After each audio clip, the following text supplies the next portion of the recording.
welcome to Chris Parkin Shooting Sports. This is a CZ457 synthetic 22LR 16-inch barrel, and this is a fantastic rifle. Here is why.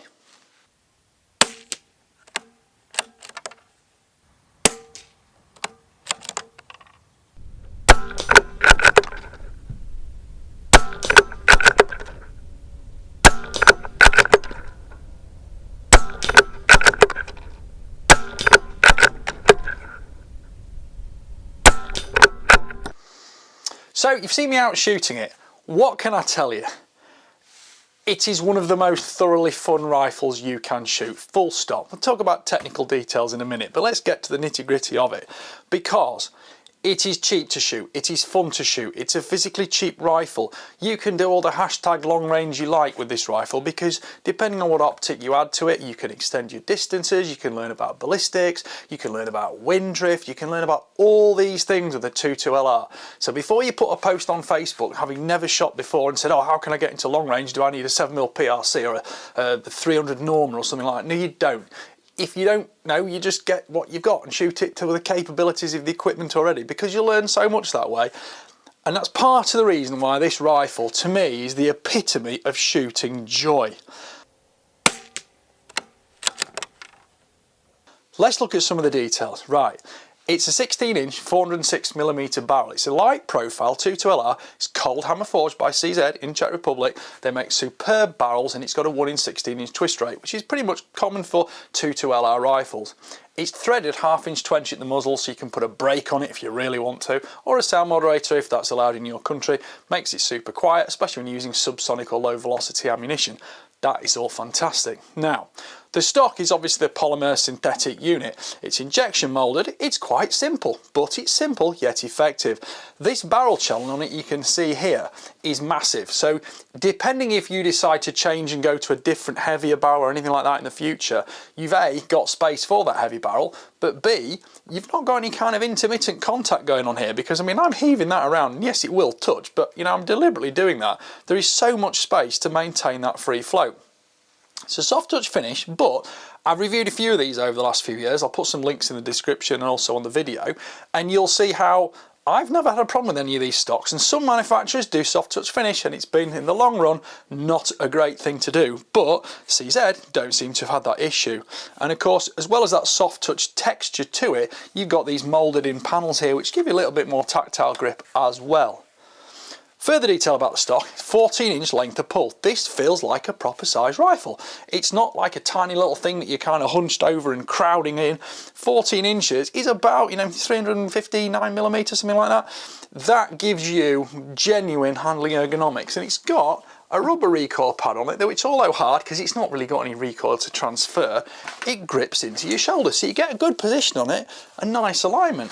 There's no adjustable cheek piece, and some people say, oh, it won't react if you haven't got an adjustable cheek piece. Well, there are some benefits to adjustable cheek pieces. There are also some downsides to adjustable cheek pieces. And one thing I will say about this is the comb is tall, it's parallel with the bore, you've got a nice slim profile, so it fits under your jaw without displacing your cheekbone to a tie. You don't have to kind of roll your head over the top of it, which is something I really dislike with some rifles, and I see a lot of shooters struggle with.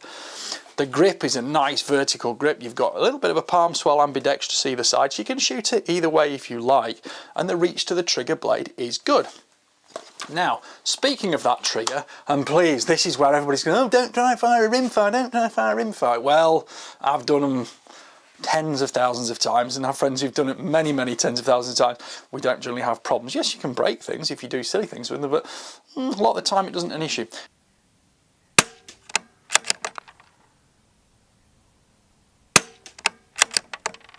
Now this is a very crisp trigger. This one hasn't actually been adjusted, and this is actually a used gun that's been sent to me. Hence why it's also got a 10-shot magazine. As standard, the gun comes with a 5-shot magazine, but they're all interchangeable, and the 10 shots are super cool. Anyway, a bit more shooting, and of course it just pops in there, and you've got a little catch on the front, pops it in and out, easy peasy. Now that trigger within, and I'll probably overlay an image on screen now, is adjustable from I think 11 to 14 newtons, which makes about 1100 to 1400 grams, which is 38 to 50 ounces. So yes, it's not a super light trigger for trigger twitchers. No, I can't squeeze a trigger, but If you want to learn to squeeze a trigger, you get good reach to the trigger and you can have really nice trigger feel and predictability with it. Learn to squeeze your trigger and find that clean break. Now the other thing I'll say about the trigger is CZ, CZ, depending on whether you're American or English speaking or whether anything like that, they are guns made by engineers and shooters, not just by marketing teams. And part of the thing you get with that is you get a trigger which is adjustable with Allen keys and spanners and tools. It's not actually super complicated. I'm not going to do it on screen. YouTube don't like that, and I don't want to become liable for adjusting triggers. But the point is, you can make sure this trigger will last the lifetime of the rifle. As many of you know, I've had a Caesar 457 LRP, which is an identical action to this for 4 years now, maybe. When that rifle came in, I shot probably, I don't know, 1,000 rounds through it, took it apart, tweaked the trigger. Trigger's never moved a millimetre since, once it bedded in, super duper job, and I was totally happy with that. That is a rifle I love shooting. I won't deny it. I liked it so much I bought it. Now, guess what's happening with this one?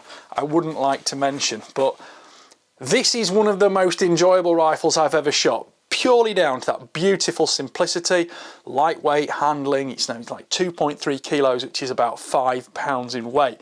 It is just not a tank to drag around. You can shoot it dynamically, shoot it prone, sitting, kneeling, standing, sticks, barricades, all sorts of stuff. And while we're talking about sticks, actually, talk about the tripod stick with a clamp. That forend is stiff enough, you can clamp that in a set of sticks and it doesn't disturb your point of impact or anything like that. Another great factor to feature in.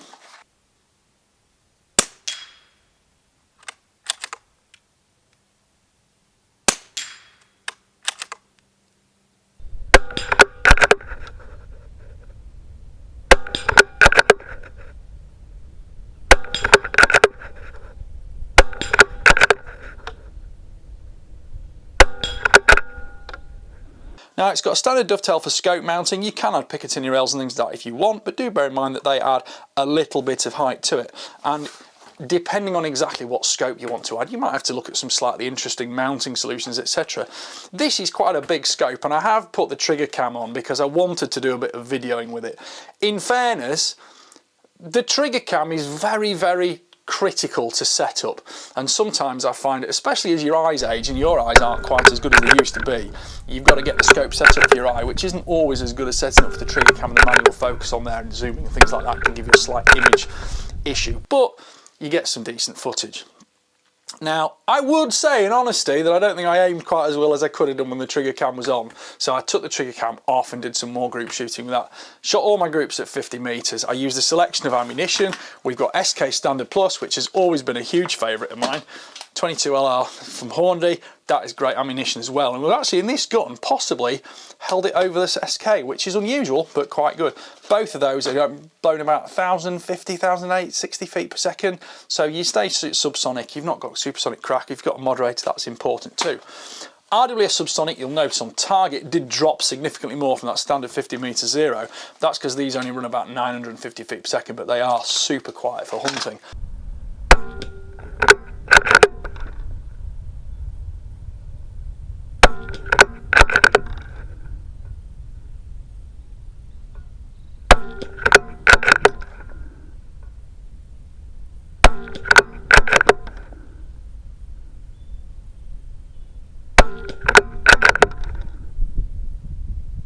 I shot a few groups with these subsonics from Remington, which are a copper wash bullet, shot some Federal as well, and that's actually higher velocity.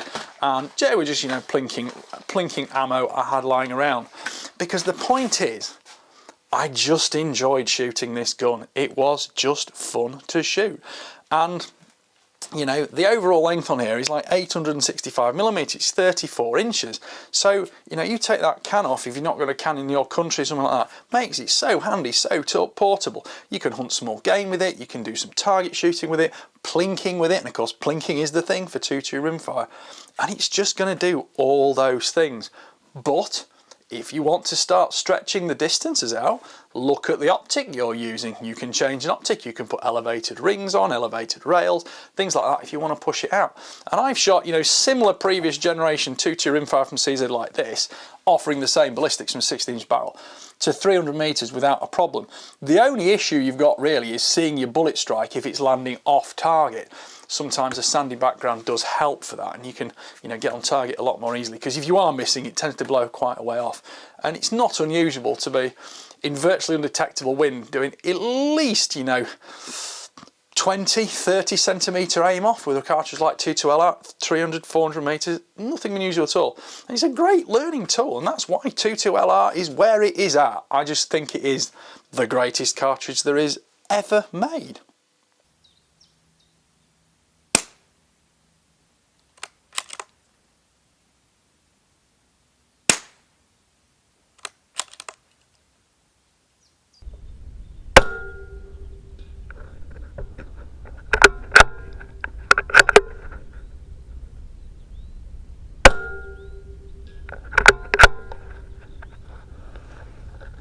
So here's a selection of a few of the groups we shot, and you know, we've got some plinking shots, we've got some serious super little 5-shot groups. There's one group there, and you know, 5-shot, 10-shot groups here as well, and these have done very, very nicely. I've shot a mixture of things at different distances, but these are the ones that I'm particularly pleased with, because these were shot 50 metres outdoors and there was a bit of breeze, so I was watching the wind flags and I was really concentrating, and these are the ones I did without the trigger cam on, when I was actually seriously shooting the gun, and you can probably see those better in those scenarios there. I just put my fingertip against that just for a sense of scale, because that is a 10-shot group at 50 metres. I won't deny that there weren't some that were significantly worse than that. That was shot with the SK actually. This one was shot with the Hornady ammunition, and I don't really have a problem with either of those, because the reality of shooting is it's very great. You can show tiny groups. You can shoot tens and tens of groups till you get when you think, oh yeah, this is what my gun's capable of. Yeah, it was capable of it once on that day, at that time, on that specific occasion. But in reality, you have to accept that these ones can be the special ones. Things like these are more common or garden, and you can see how often do you see me flash this many targets around on camera. You know, we got breezy conditions, we're aiming here, shooting low there with the subsonic RWS ammunition there. Nice little group there, got a bit of a gust, lost a flyer there, but pretty happy with that. And you know, you've got 10-shot groups here. How often do you see me just this relaxed and just happy on camera? So that's why I just think it's such a great gun, because you can shoot it all day long. You've got no great amount of noise, no great amount of physical recoil. You can have it with different shooters of all ages, all experience levels, safe backstops. You don't need huge amounts of distance to really investigate the ballistics of a 22LR. And that is what is great about them. And then you can start like I did, do a bit of barricade shooting, have a bit of fun, shoot from your sticks, practice all your different positions, see what works and aims best for you. And at the end of the day, it's just such an enjoyable rifle to shoot. Right, I hope you've enjoyed that review. Please don't forget to like, subscribe, comment, click the notification bell, because the more of my videos you watch, the fewer the number of times you'll see me in this kind of buoyant, jubilant mood. There's a lot of guns out there that are very good guns, but I shoot guns all day, every day, some days, and there's not many do this to me. I'm fortunate, I've actually had 2 already this year, this being one of them, that have really just made me enjoy shooting. One of them has moved the goalpost. This hasn't moved the goalpost.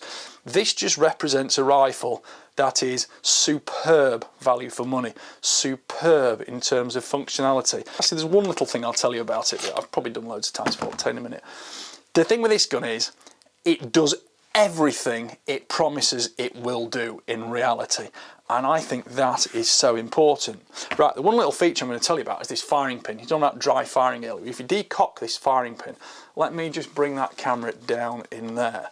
So here we are, we've got the firing pin here, and if I decock that, you can see it, because that firing pin, as I've shown many times before on 457 videos, has got this flat top to it, and that is what hits the big top flat breech at the back of the barrel, not the edge of the chamber, which is where your firing pin strike needs to hit to initiate the primer.